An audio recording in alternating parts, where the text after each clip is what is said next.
First thing we want to do here, and again, this is on the 1 minute chart, is we want to make sure that these EMAs are all stacked in order, right? So we want the fastest EMA on top and the slowest EMA on the bottom.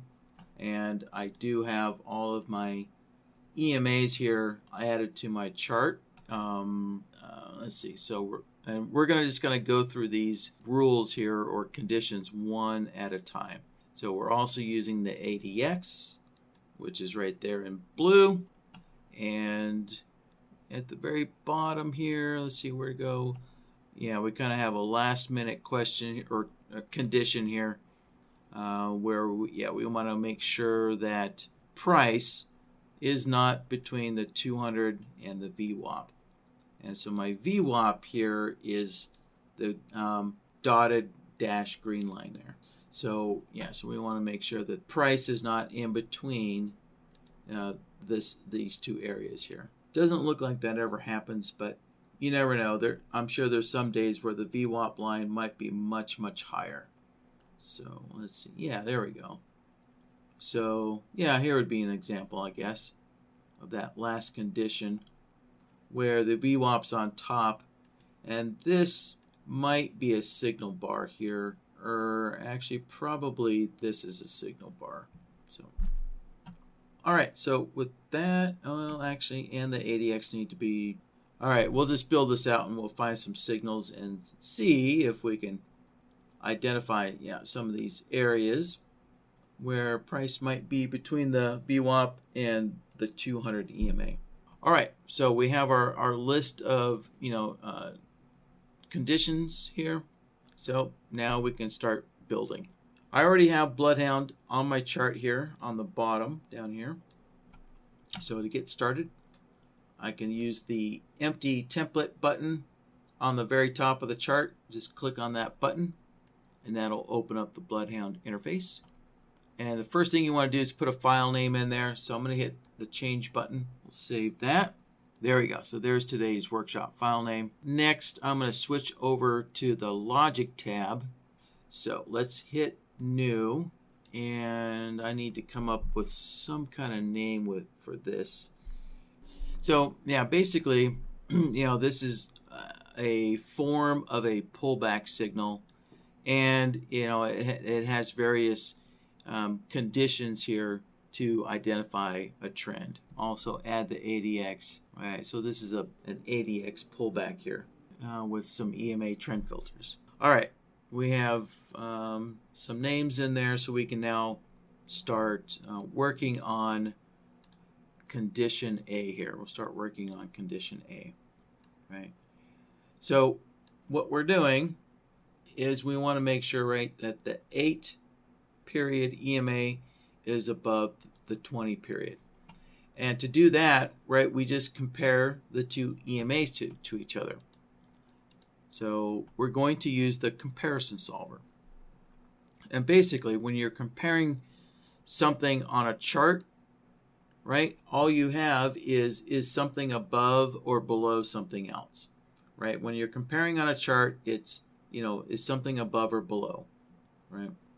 So that's what the comparison chart does, is it checks if one data point is above or below another data point, right? Or is an indicator above or below another indicator, or is price above or below an indicator. That's basically what the comparison solver does. So let's see here. Let's give this a name. All right. So we're going to compare the EMA 8 to the EMA 20. Yep. Now, normally you're going to want to put the faster moving indicator into input A. All right, so let's go find the EMA. Here's our EMA. Change the period to 8. And there's only one plot for the EMA, so we don't have to do anything down there. Click OK.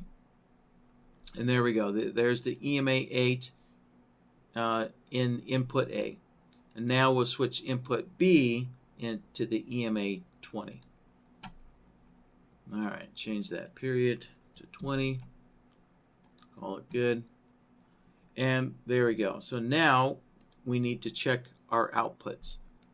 So for a long condition, right, for a long signal that we're looking for, or a long condition, we want the 8 period to be above the 20 period. Yeah, let's connect that up there. Yeah, I should have had this connected up to begin with, right? So if we look at our outputs here, we want A greater than B for a long output, right? And what is A? A is the EMA 8. B is the EMA 20, right? So, yeah, so there we go. And if, let's see if the market, yeah, here we go. So here's kind of here's an area where, well, this one looks a little better here.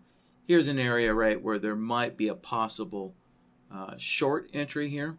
And we can see the EMA 8 is below the 20. So we're getting a short output. All right, let's go back to here. All right, so that is just one of our conditions here. That's just those two comparisons. And so next, let's do those two.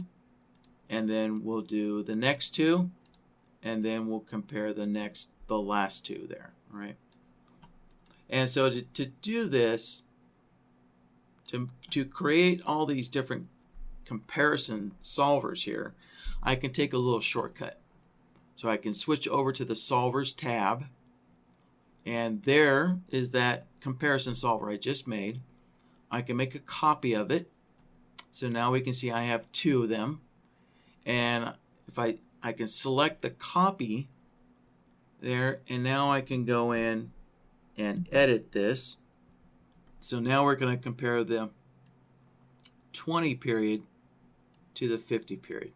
So I just need to go into input A and adjust the period. So I want this to be a 20 period. Click OK.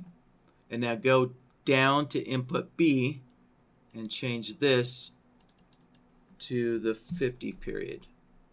And there we go. Right? So now I just made a new solver here comparing the 20 to the 50 period. Right? Just like that and like that. And I can just do the same thing over and over and over again. So, all right. Now we'll compare the 50 to the 100.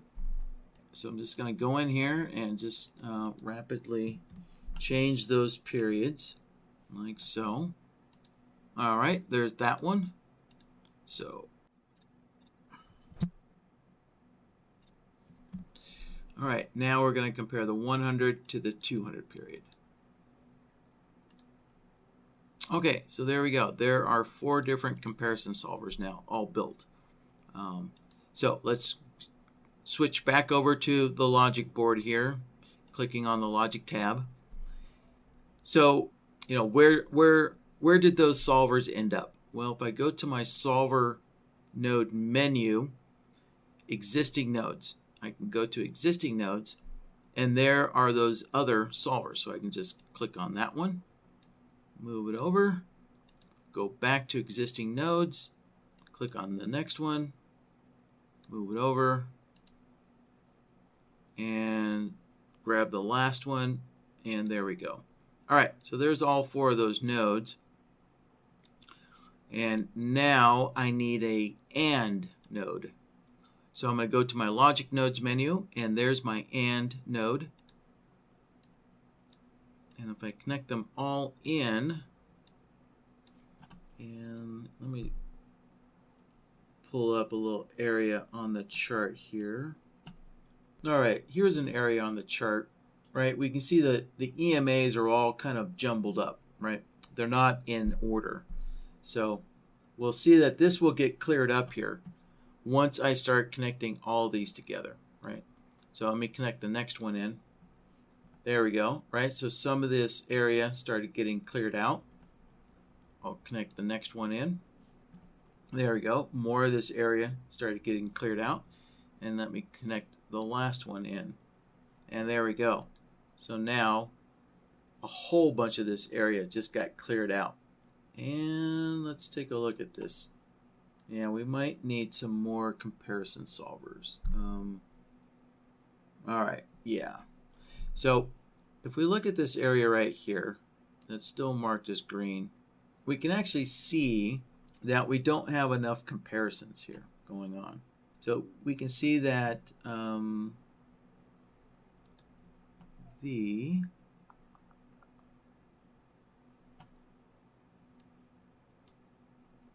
actually,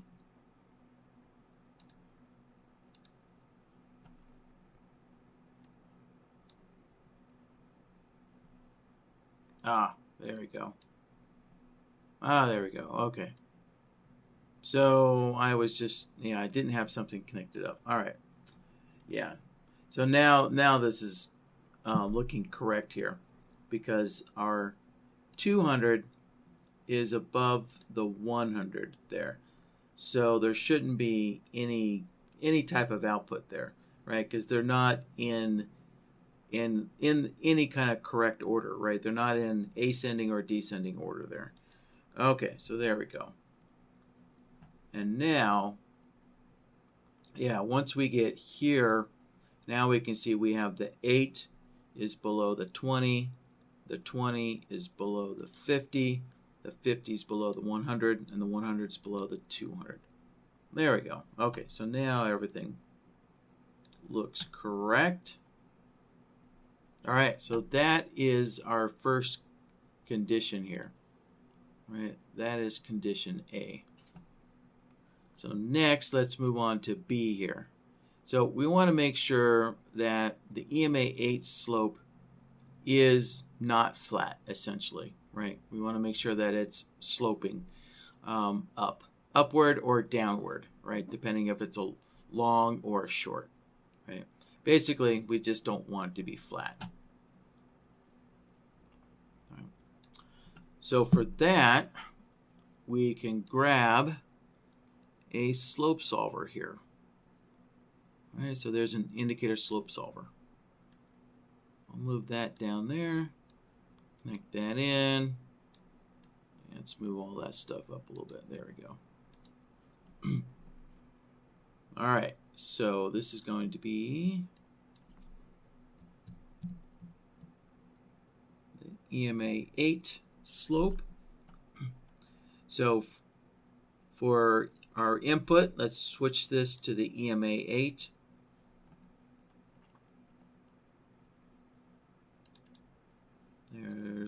There's our EMA. Switch it to the 8 period. There. All right. And there we have it. So there's our EMA. Right, pretty straightforward. If it's sloping up, we're going to get a long output. If it is sloping down, we're going to get a short output. And let's see if it's ever flat.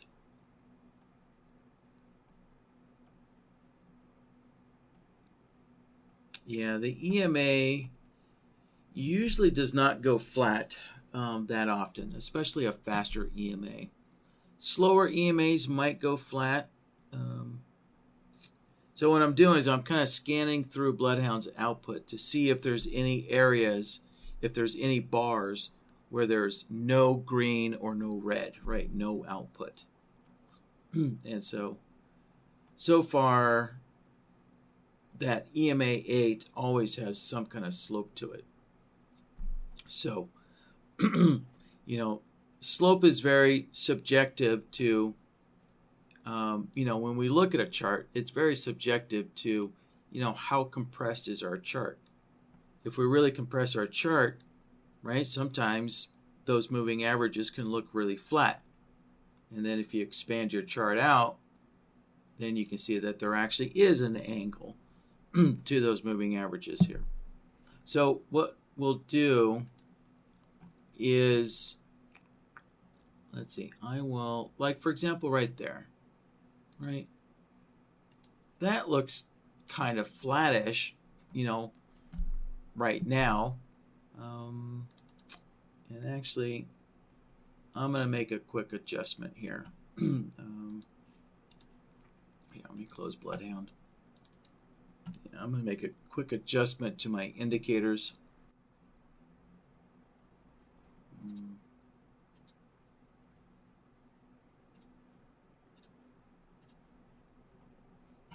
All right, I'm going to turn the auto scaling off on a couple of them. There we go. All right, so even though I just kind of expanded the y-axis on my chart, right, that EMA 8 still looks a little flat. You know, visually it looks flattish. So you can put in adjustments here, you know, to make the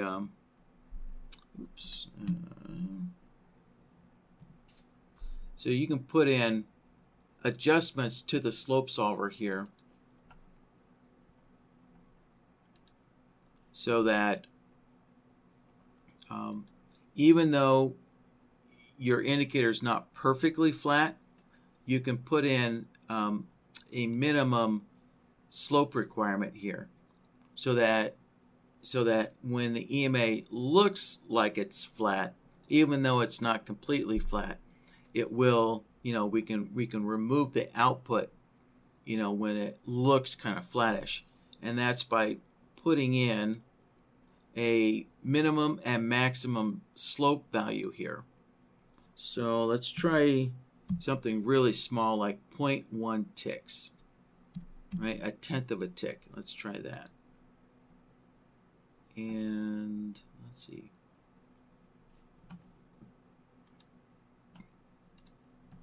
Actually, let's go back to the logic board here. So that actually has more than 1/10 of a tick of slope. So let's try 0.2.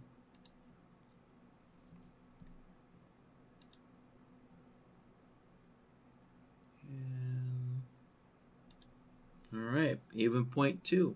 Let's try 0.5. There we go. Wow. So, all right.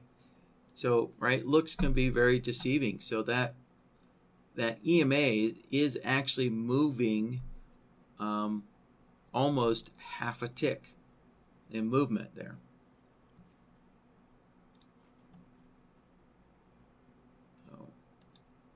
All right, so I will just leave it at half a tick for now. Leave it like that. So I guess you really have to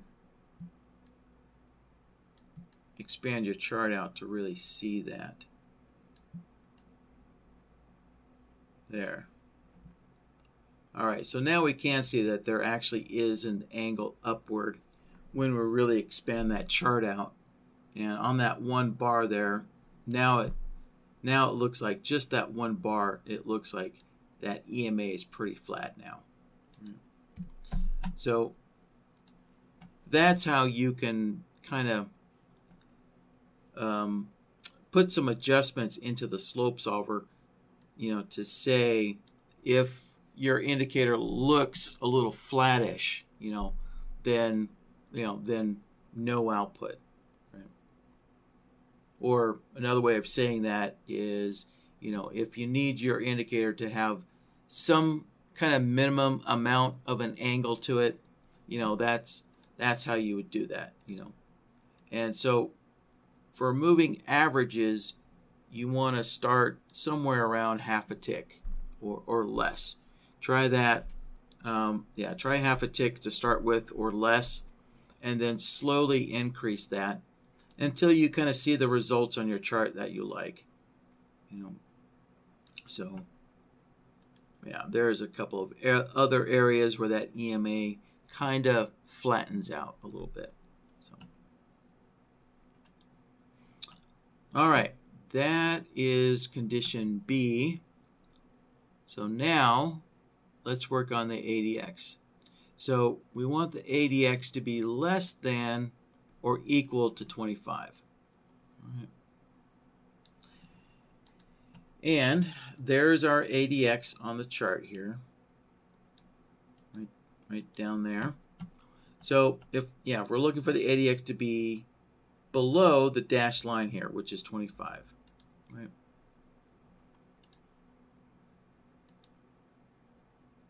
So we want to identify that area. So to do that, we are going to use, let's see, we can use a threshold solver or a comparison solver. The threshold solver is really the correct one to use. All right, let me put a name in here.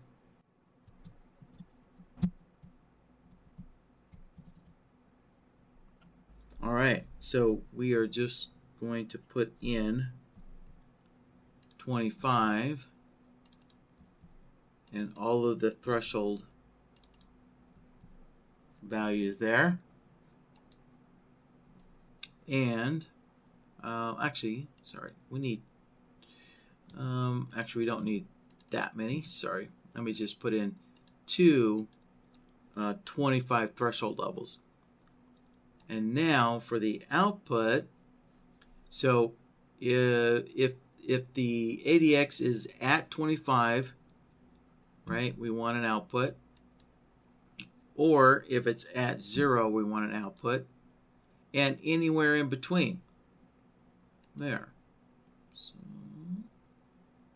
all right. And we're not going to get any results yet because I need to switch my indicator. So let me switch the indicator over to the ADX. All right, there's our ADX. It's already a 14 period. There's only one plot, so nothing to do there. We just click OK, and there we go. All right, so there. As long as the ADX is at 25 or anywhere between 25 and 0, we're going to get an output. Now, that's a long output. So, yeah, the one thing about the ADX, right, is it's a non-directional indicator. So, for the short entry signals, basically everything is reversed except for the ADX, right? Because the ADX is non-directional. So condition C is the same for long and short signals, right? So even for a short, we want the ADX below 25. So on our solver, we want the same thing for the short outputs. We want at 25 or at 0 to be turned on as well, right? So the long output is going to be the same as the short output. And grab the wrong one there. Let's put this back. There. All right, so now we can see on BloodHound here, we have a long and a short output because this is required for both long and short signals. So now let's start connecting some of this up here. Let's put the slope solver in there, and let's put the ADX threshold solver in there. And so now things are really slimmed down quite a bit. So now we're starting to reduce the areas, you know, for that pullback signal to occur. All right, next, let's see what is next. All right, so this is what's called basically the setup bar. So for a long signal, we want to make sure that it's an up bar. So it needs to be an up bar, and it needs to close above the EMA 8. All right, so we need to verify two things here. Let's stretch this out. All right, so we need a close above the EMA 8, and it needs to be an up bar. So that looks like that meets both of our conditions. So that looks like that's going to be our setup bar. All right. Actually, here, I'll use the triangle. So that would be our setup bar. And then the next one would actually be the signal bar. All right, so let's work in those two conditions. So we actually have two conditions in one for D. D is actually two conditions. So we need an up bar and we need a close above the EMA 8. So the up bar is pretty simple. That's just going to be a bar direction solver here, bar direction. Right? And so, by default, the bar direction, it's just going to give you a long when it's an up bar or a short when it's a down bar. So there we go. So on the setup bar, we have a long output from our bar direction there. All right. Yeah, let's move some of this around a little bit. There we go. So let's connect that in. All right. And all right, yeah. So let me just kind of show this here. So we do have a down bar right in our midst. So if I take this bar direction and if I connect it into the AND node, we can see that this down bar is now removed, right? The long signal is now removed from that down bar there. All right, last step is we need to compare the closing price of the bar and make sure that it is above the EMA 8. So let's grab another comparison solver. Put that down here. Connect that in. So we're comparing the close price to the EMA 8. So input A, that's going to be the closing price of the bar. So we're going to change the type to price. All right, and there we go. And there is the close price by default, already set up for us.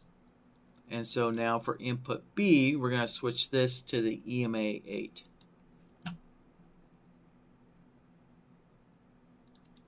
There's our EMA. Change that period. So there we go. So whenever the close of the bar is above the EMA 8, we're going to get a long output. And over here, we can see the close of the bar. Let's see if I can move this around. Yeah, so here we can see the close of the bar is below the EMA 8, so we get a short output. There. All right, so let's connect up to the AND node and then take our last solver, connect it in. There we go. All right, yeah, and so both of these bars closed above our EMA 8. All right, so the first bar, right, with the triangle, right, that'll be the setup bar. And the next bar, let's close this out here. All right. So the first one is going to be our setup bar. And then the signal bar is going to be the next bar after, right? And so the next bar after the setup bar, so let's see here. So the next bar must close higher, or well, not close higher, but actually just it needs to take out the high of the setup bar, right? So take the high of the setup bar, and clearly we can see that the next bar here, where my cursor's at, took out the high of our setup bar. Let's go back here. There we go.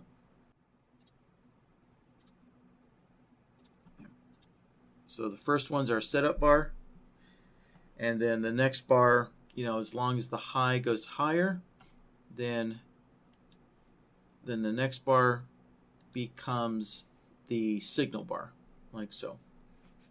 All right. So, so we need to kind of clean up our signals a little bit first here, right? Because we can see that we are getting several setup bar signals, right? So these are all setup bar signals, right? Yeah, so all this basically makes up our setup bar. There we go. So it makes up the setup bar. So we only need one of these signals here to identify the setup bar. So like I said, right, it's normally going to be the first bar, the first bar that has all of these conditions true. The first bar is going to be the setup bar. So let's clean this up here a little bit. There.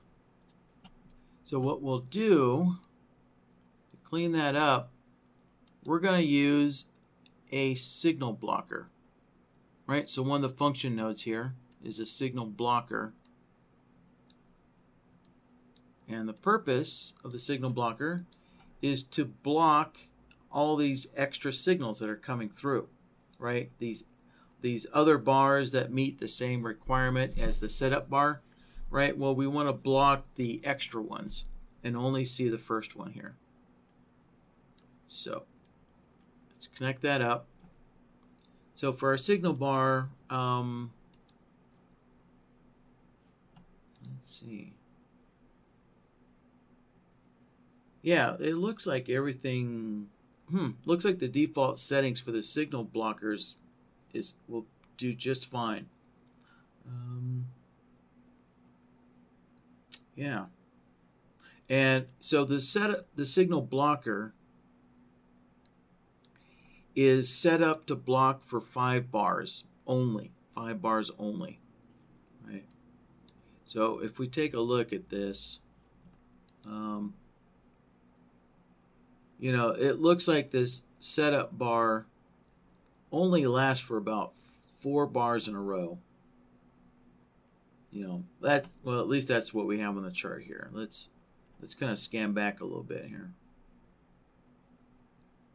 Yeah, that's 4 bars. Well, let's see here. Okay, so here's a situation where there's more than 5 bars right there. So let's take a look at the signal blocker. And okay, actually that worked out too. So the signal blocker worked over here as well. Yeah.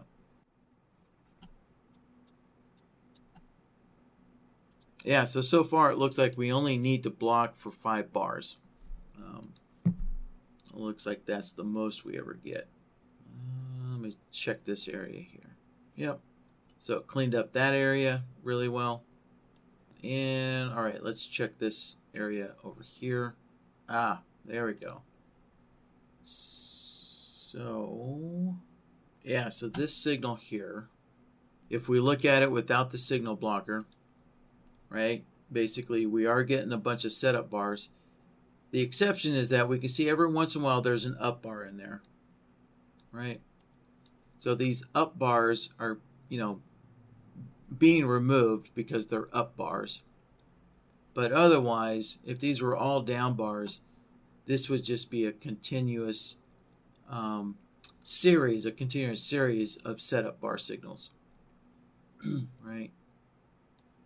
So yeah, here, yeah, so our signal blocker, let's add just 2 extra bars to it, just in case. There. So now we just get our first setup bar, and the rest of the setup bars are removed. Right. Let's see. Wow, so we have this huge area with the ADX below 25. Yeah, so we're getting a lot of setup bar conditions here. Yeah, so I'm just gonna have to make some assumptions here. I did ask for clarification on how long the setup bar lasts, and I didn't get a clear answer back. So, yes, we'll just have to make some assumptions here. Yeah, actually, it looks like this is going to need a lot of extra research. So, I'm just going to leave it at this. I'm just going to leave it like this. Actually, I'll increase the signal blocker to 10 bars. There. Yeah, to 10 bars. That way, that'll just generate some quick separation between the setup bars there.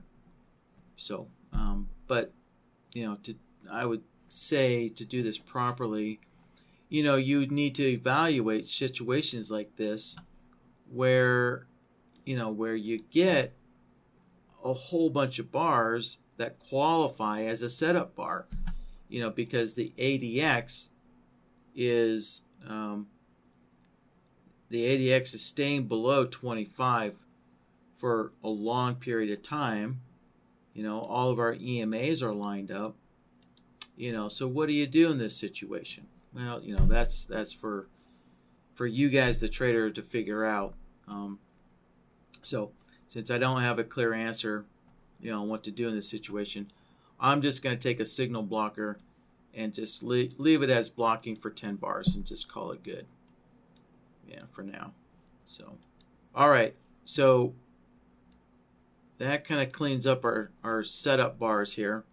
So let's go back to the beginning of the chart. All right, so here's the area that we were working at. Let's see, where are we at? We have this basically number 1 completed now. So let's move on to item number 2 here, the 15-second chart. Now, we're going to have to switch things around a little bit, right? So the way NinjaTrader works is if you're on a 1-minute chart and you want access to a 15-second chart, well, that doesn't really work that well. Now, if you're custom coding, you can do things. You can do that. You can rearrange things, but yeah, that requires custom coding. For the simplicity of BloodHound, the way you need to do something like this within BloodHound is BloodHound actually needs to run on the 15-second chart, right? On the fastest time frame. BloodHound should be running on the fastest time frame, and then all of these conditions will then be put on a higher time frame, which would be the 1-minute chart time frame, right? And that's because for every 1 minute, 4 of these 15-second bars are going to go by. So that's why we don't want BloodHound running on the 1-minute chart, because 4 bars are going to go by on the ADX, right? In between every 1 minute bar, we're going to get 4 of these 15-second bars. So we're not going to see every ADX condition going by here. So that's why we want BloodHound running on the faster time frame, so that we can see every single bar of the 15-second chart and look at the ADX, and then look up to the 1-minute chart. Right. So we're going to rearrange some stuff here in our template right now. So we're going to go to the Solvers tab, and I'm going to add a chart to BloodHound, and we want to add this 1-minute chart to BloodHound. Right, so it defaults to 1 minute, so I didn't have to change anything. And so next, I'm going to move all of these solvers down onto the 1-minute chart, or the 1-minute time frame. All right, so that's what the up and down buttons are for, is to move your solvers in between time frames or charts. Right. So let's move that one down, move that one down. Right, so I'm just going to move these all down one at a time. like so. Now, I'll just leave it at that. Let's move it all down like so. Close BloodHound. And you can see down here, BloodHound's telling us that we need to reload the chart because we just added, a new time frame to the BloodHound system, right? So we will reload the chart, and to do that, I'm going to switch my chart from a 1 minute. I'm going to switch that over now to a 15-second chart. And of course, that's going to reload the chart when it does that. All right, so now BloodHound is running on a 15-second chart. And unfortunately, I kind of lost my work area there. All right, so let's take a look at what we did, right? So we have a 1 minute time frame. So the default time frame is now the 15-second chart that BloodHound is running on. Right, BloodHound's running on this 15-second chart. So that's what the default time frame is. And now we have all these other solvers here running on the 1 minute chart. And if we look at our logic board, right, you can see if you zoom in, all of these solvers have a 1 minute listed above them. So that's telling you that this solver is running on the 1 minute chart. Now, since all of these solvers, or all of our indicators here so far, are running on a 1 minute chart, right? That means four times more bars are going to go by, right? So on this 15-second chart, there's going to be 4 bars for every 1 minute bar, right? So let's see here. Here, let's look at this bar direction solver, right? If we look at the bar direction solver, right, we can see that the bar direction solver lasts for 4 bars, right? Because a 1 minute bar lasts for 4 15-second bars, right? So so each of these solvers, its condition is going to last for a minimum of 4 bars, right? And if you noticed, right, look at all these signals we have now, right? Look at this. We have a lot of these long setup bar signals. And that's because everything that we built is going to last for 4 times as many bars. So my signal blocker, I need to multiply the blocking by 4. So if I'm blocking for 10 1 minute bars, then I need to block for 40 15-second bars, right? So I'm going to increase the block signals up to 40, like so. Right. And there we go. So now this looks a little more reasonable, right?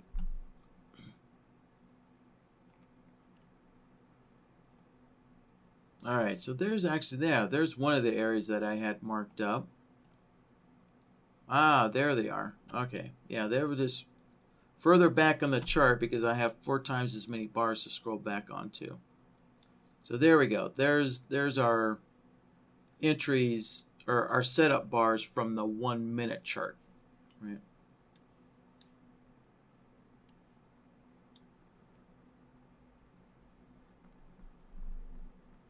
I'm just trying to get my timing straight here.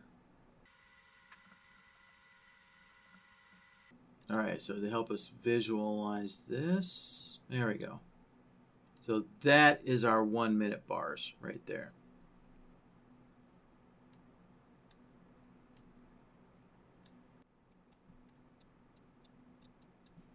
All right, so we have our 15-second chart and our 1 minute chart set up now. So now we can analyze the ADX on the lowest time frame here. So to do that, I'm going to go back to my solvers tab, and I already have an ADX threshold solver set up, right? And you know, both of these ADX conditions are the same, right? So C, so 1C and 2A are both the same. So I can take this solver, make a copy of it, and then take this copy and move it up. So I moved it up onto the 15-second chart. Right, there we go. Now, let's go back to the logic board. So we're going to go to our solver nodes, existing nodes, and now you can see there's a default time frame and a 1 minute time frame. So let's go to the default time frame, and there's our ADX threshold solver.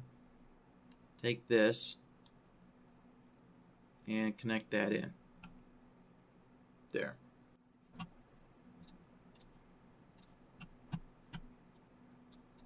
All right.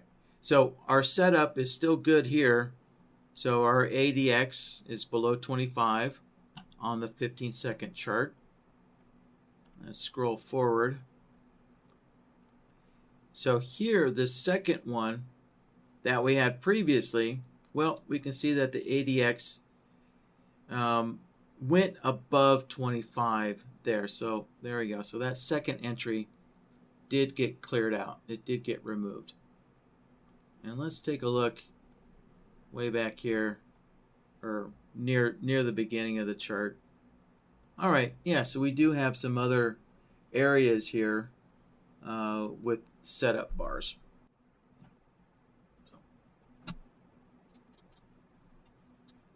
All right, so let's stick with this area right here. All right, so that was condition 2 there. And again, that was just a matter of taking our solver here.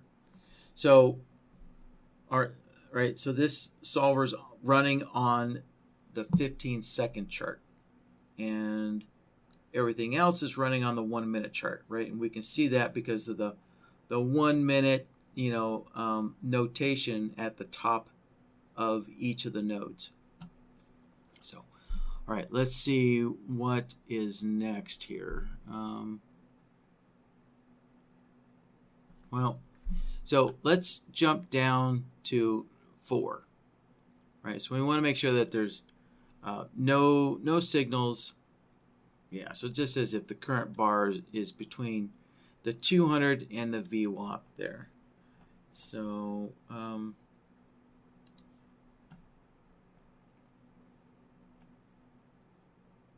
well, yeah, you know what? Obviously, I can't visualize this correctly running on a 15-second chart. So let me switch everything back to a 1 minute chart. So I'm just looking to see if there's any situations where we get a signal here. Let's see, we're getting a long signal there. Let me reload this here. And let me just make sure everything's connected up correctly. And yeah, another thing I need to do here is switch my signal blocker back to just 10 bars because I'm temporarily working on the 1 minute chart again here. So, all right, there. Yeah, so we have all of our EMAs lined up, and we can see that the bar is actually between the VWAP and the 200 EMA. Yeah, so in order for this to happen, the VWAP has to be above the setup bar in order for that to happen. Right. So, yeah, so it just says if the current bar is in between the 200 and VWAP. So to make sure that the current bar is not between, I'm going to make sure that the VWAP is below the low of the setup bar. Right? So as long as the VWAP is below the low price of our setup bar, then we know we're good, right? So if the VWAP, cuts through the middle of the bar, well, then, then the current bar is in between, apart. It just says the current bar. So if part of that bar, overlaps the VWAP, then it is in between. So I'm going to use the low price here. So let's open this up. And we need to add another comparison solver. So we're going to compare the VWAP to the low of the bar, and that's for a long signal. And if it's a short setup, then let's see if we have, probably don't, but if it is a short setup, then we'd want the VWAP above the high, right? We'd want the VWAP above the high of any setup bar for a short, right? Yeah, I'll just move that down there. All right, so let's go to our solver nodes, and we want this to occur on the 1 minute chart. So we're going to grab a comparison solver on the 1 minute chart. There. So let's connect that up. Let's give this a name here. So for a long, we're comparing the low price of the bar. If it's a short, we're comparing the high price of the bar. And we're comparing that to the VWAP. There. All right, so input A, that's going to be price. And as we figured out, for a long condition, we want to compare to the low of the bar. And for a short, we're going to compare to the high of the bar. All right, and input B, that's going to be the VWAP. So let's scroll down here and grab the VWAP. And all right, there's our VWAP indicator. And I'm just using all the standard settings. And what we want is the VWAP line. So that plot is already selected for us. So we're good to go there. And just click OK.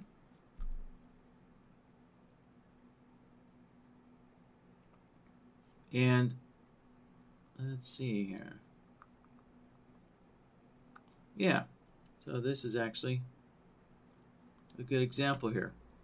So in order for a long condition to arise, right, the bar has to be above the VWAP line, as we see right here, right? This single bar is above the VWAP line there.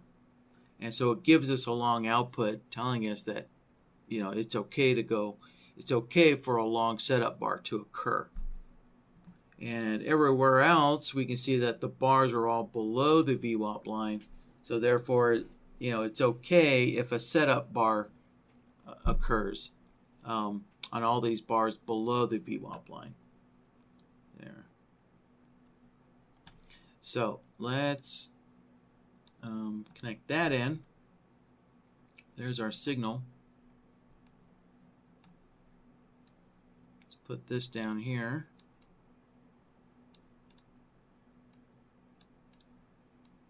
Connect that in. And there we go. And so this setup bar disappears on us.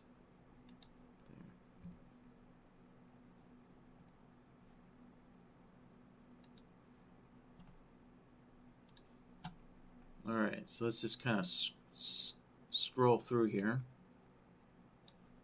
There we go. So all of these setup bars are all well above the VWAP line, right?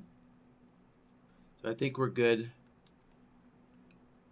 for that. And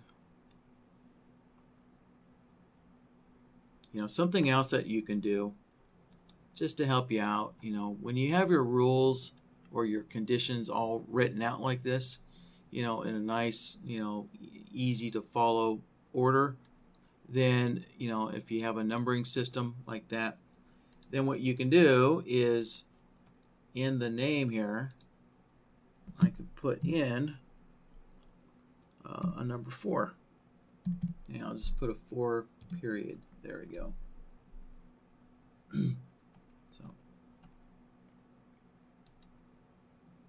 let's see. So for the ADX there, that would be a 2. And for all these others,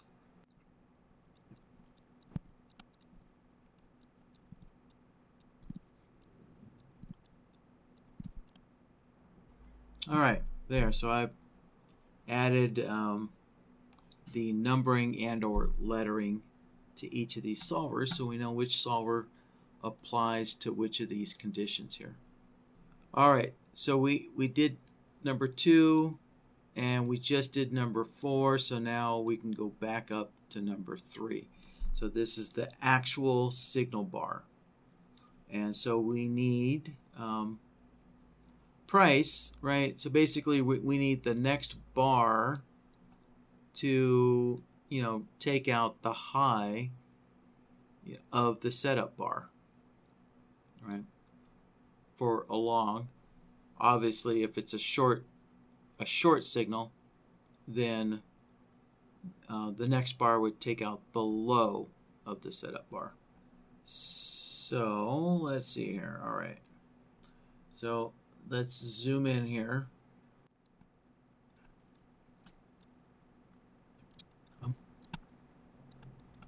Let's see. I'm going to rename this signal blocker as well here. There we go. We'll just rename it to setup bar.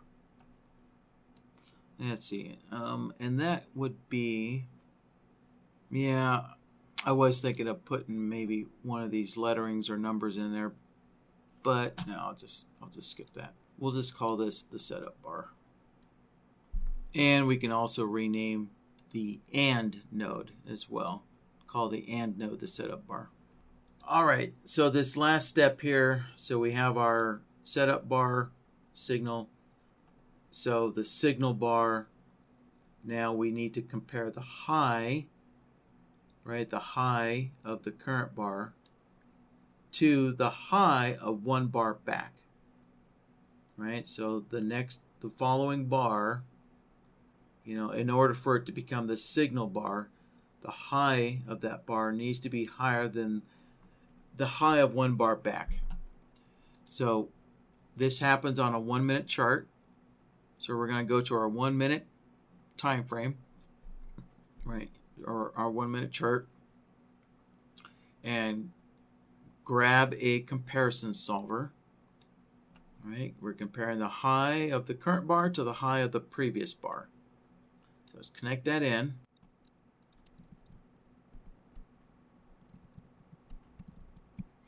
All right, so these little bracket, 0 bracket, is kind of a programming lingo meaning the current bar. So a bracket 0 is going to be the current bar, and a bracket 1 is going to be 1 bar ago, right? 1 bar back or 1 bar ago.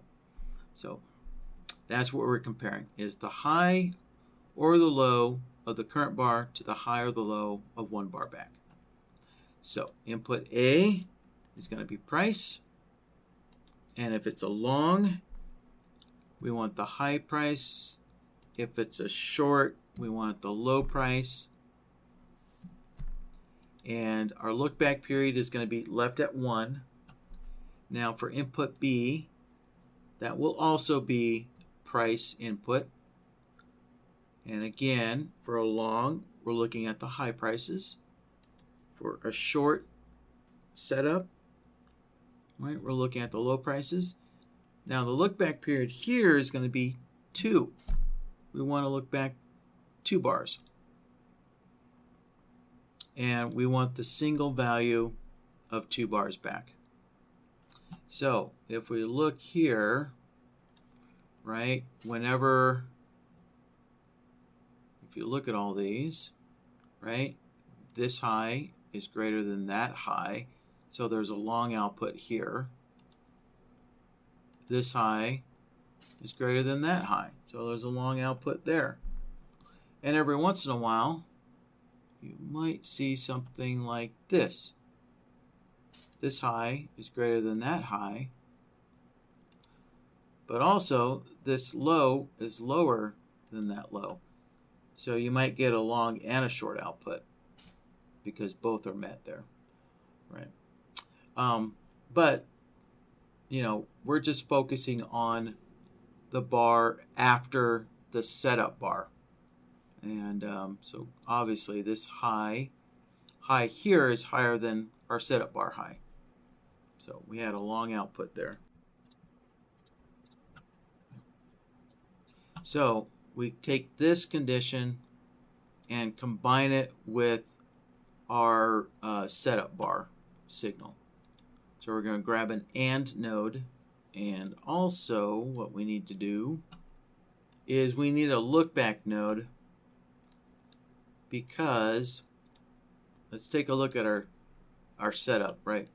So that's marking the setup, but the signal, right, the trade signal is ultimately going to be on the setup bar.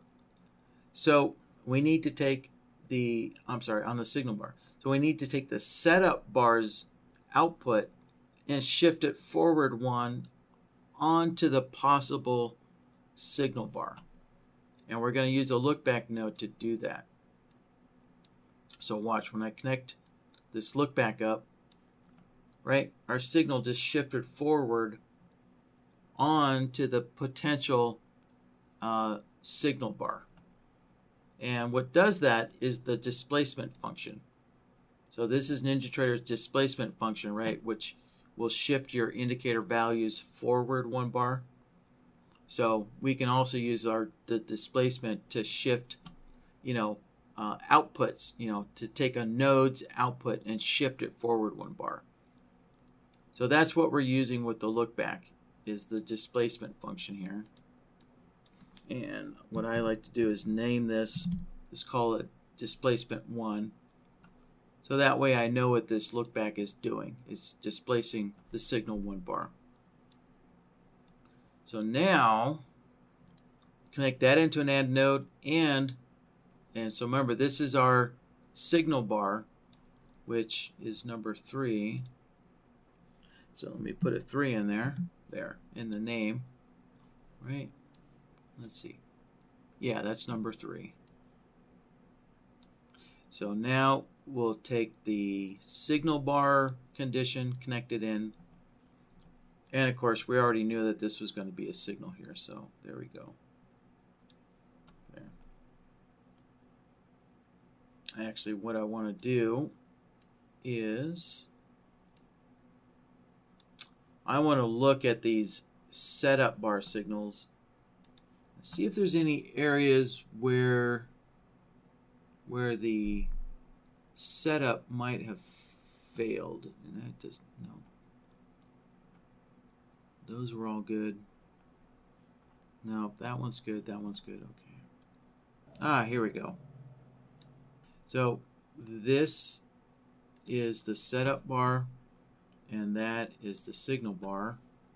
So we can see that, right, this bar, well, first of all, this is an up bar. So actually, that's not a part of the rules, is it? Oh, yeah, the next bar must be upward. Okay, so that would disqualify that. So this needs to be a down bar. The signal bar needs to be a down bar, you know, along with the setup bar also needs to be a down bar for a short. So let's get rid of that.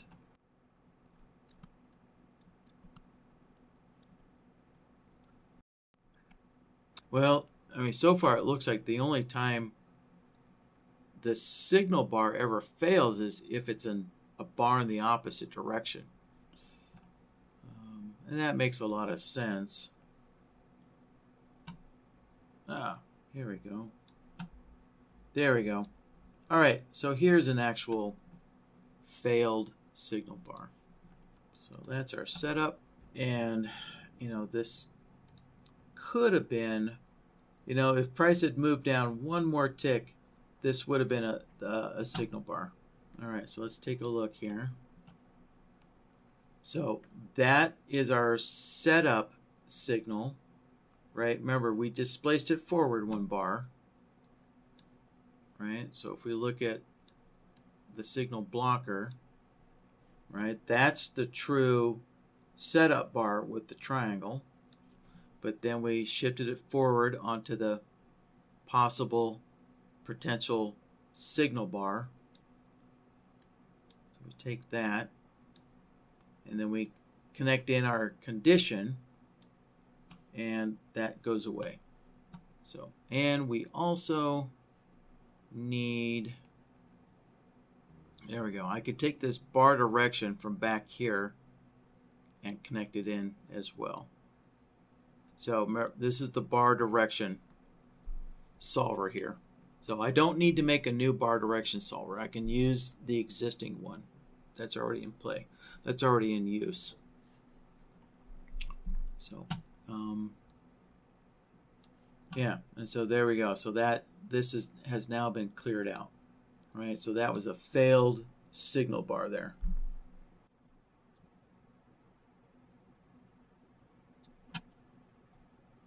And yeah, there's a bunch of others. All right, well, that does it. That completes this. So let's see. Yep, so we have completed items 1 through 4. And so the next part will be tomorrow in the Blackbird workshop. Tomorrow we'll set up the entry order, the stop loss, and the profit target. So those are going to be pretty simple, straightforward. Let's see, I need to go into the signal blocker and set the blocking to 40 bars. So actually, I suspect that in this situation, in this one particular case, that this can actually run on a 1-minute chart. Yeah, I think this can run on a 1-minute chart. So because, let's take a look at these rules again here, right? Item number 2. Yeah, so on the 15-second chart, right, the ADX needs to be below or equal to 25, right, when the 1-minute bar closes, right? There's no other exceptional conditions, right, that says that the ADX can go above 25 just before the 1-minute bar closes, right? There's no exceptions here listed.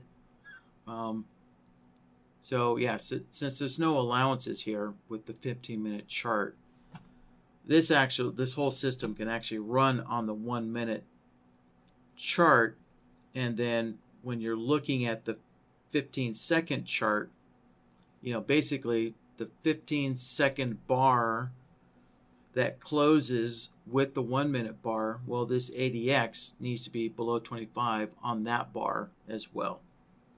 So let's rearrange all this again so everything runs on the 1-minute chart here. Okay. So I'm going to go to my solver nodes here, and let me just move everything back up. All right, so let's switch this 1-minute chart to a 15-second chart. All right, so if we look at our logic now, zoom in now. So now everything is running on the default time frame, which is going to be a 1-minute chart. And this one solver here will be running on the 15-second chart. All right. So, and you'll notice this solver here is outlined in red. And that's because it needs to be recalculated. So probably what happened was, yeah, the VWAP indicator did not like being switched time frames. It didn't like being switched from one time frame to another. So it's just letting you know that there was a problem going on with that solver there in red. So, since I did switch time frames around, right, we can see that BloodHound's telling us that we do need to reload the chart so that all those time frames can be rearranged, right? So let's just do an F5 on the chart here, get everything reloaded, and I need to go back into my logic again and go back into my signal blocker and adjust the number of bars back down to 10, blocking for 10 bars. There. All right, close that out. And there we go. All right, so there's a couple of signals now. And, oh, oops, sorry. I need to put my chart back to a 1-minute chart. All right, now let me pause and take a look at the Q&A window here. All right, it looks like Heinz just has some comments here. All right, yeah, Heinz is just mentioning, right, that with the ADX indicator, yeah, if the ADX is below 25, that's denoting a weak trend. And if it's above 25, yeah, denoting a clear trend. So, right. So Heinz, if you do want to change this system around from, how it was emailed in, and you want to, and you only want signals when the ADX is greater than 25, I imagine that's going to generate probably a lot of signals. But since this looks like it was originally designed to be a pullback, because it's still using the EMAs as identifying that the trend is still strong enough, because the EMAs are still in order. And so with the EMAs still in order, allowing the ADX to weaken during the pullback, I think is kind of the intent here.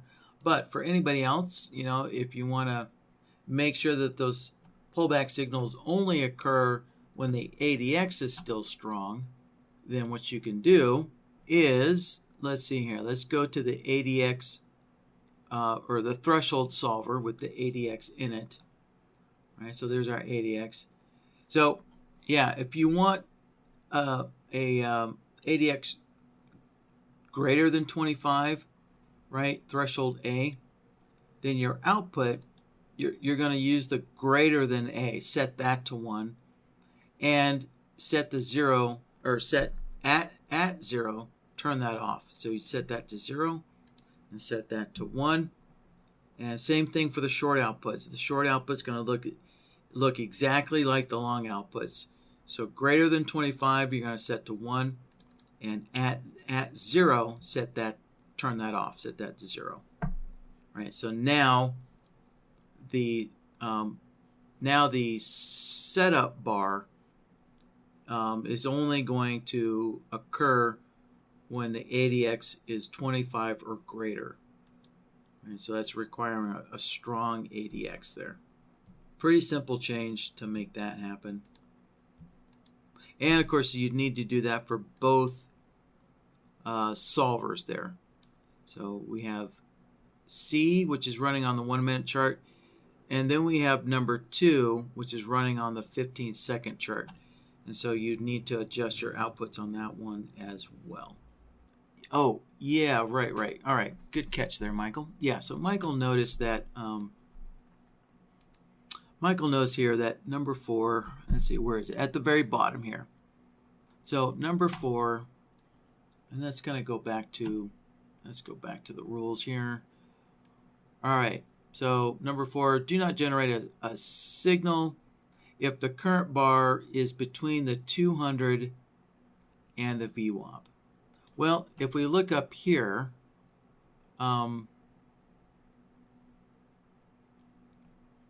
let's see, where is it? Yeah, so D says, right, that the close must be above the EMA 8, right? So the setup bar has to close above the EMA 8. And according to condition A, 8 has to be greater than 200. So we know that the close of the current bar is going to be greater than 200 EMA because of A and D and a part of D, right? So A and D is already confirmed that the current bar's closing price, at least the closing price, is going to be greater than the 200 EMA. So I guess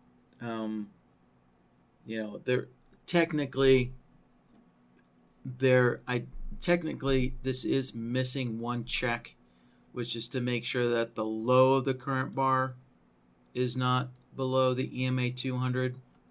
I guess technically, like maybe, actually, yeah, right here. So maybe right here where the EMAs are kind of compressed, that technically it's possible for a wick, to go way down. We might get a really extremely volatile bar, and it might make a low price that goes below the 200, but just kind of looking at things, I'm not sure if that really was the intention anyways. People use terminology very loosely. So when they say current bar, what does that mean? Does that mean the whole bar, the close of the bar, the high or low? So there's a lot of subjectivity when you're defining current bar.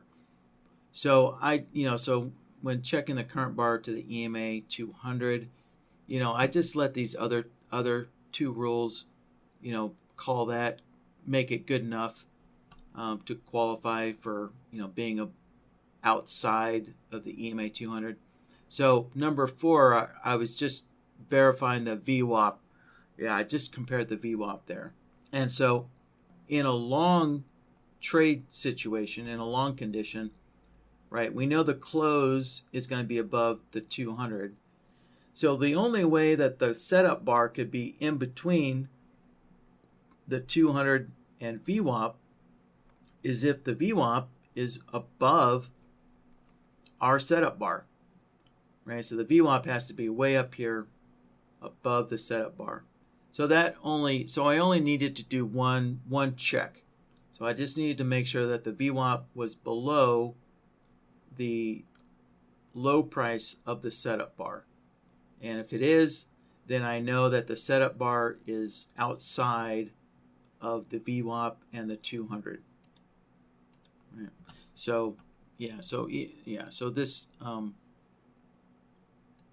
so normally this taken by itself would require a couple of comparison solvers, but we already have a bunch of comparison solvers doing the EMA check already. So we do actually have several comparison solvers doing this. It's just that they're incorporated in the other conditions. Right. So we're just left with just adding one more comparison solver and comparing the low or the high price to the VWAP line. So yeah, that was taken care of. So yep. Yeah, so when you're building stuff, yeah, you do kind of have to you do have to kind of look at and see what else has been done. So, a lot of times when you're writing things out like this, you will have overlap.